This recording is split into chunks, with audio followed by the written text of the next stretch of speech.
Najkrajšie stredoškoláčky na Slovensku mali prvé sústredenie v Stropkove.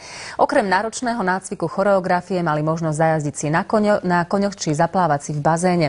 Keďže išlo o veľmi mladé dievčatá, ktoré sú ešte vo vývine, na miery sa veľký ohľad neberie.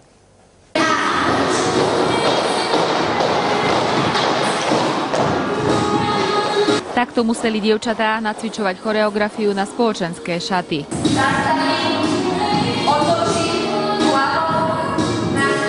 Čo sa týka chôdze, troška nejaké tam úpravy dievčat, ale sú veľmi šikovné. Po niekoľkých hodinách namáhavej chôdze na vysokých opätkách sa presunuli do jazdeckého areálu. Dievčatá prvé fotenie absolvovali pri koňoch. Všetky mali možnosti aj zajazdiť. Že sme celý deň cvičili choreografie a teraz sme sa prišli oddychnúť. A máme ako dosť nabitý program a jednak aj koníky. Je to skvelý relax pre nás, takže si to užívame. Fotograf sa s nimi snažil urobiť čo najkrajšie fotografie. Keďže fúkal silný vietor, finalistky si museli stále upravovať vlasy. Prihlásila vlastne kvôli kamarátke a kvôli rodine, pretože ma podporovali všetci. Niektorí misky mali zábrany sa pohybovať v plavkách pred objektívom fotoaparátu a kamery.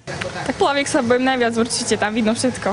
90, 62, 91. Moje miery sú 79, 59 a 89. Sú to stredoškoláčky, ktoré sú vo vývine, to znamená, že tam nemôžeme brať ohľad na miery. Zo Stropkova pre televíziu Joj Ruslana Kurilcová A finalistky súťaže Miss stredných škôl Slovenskej republiky.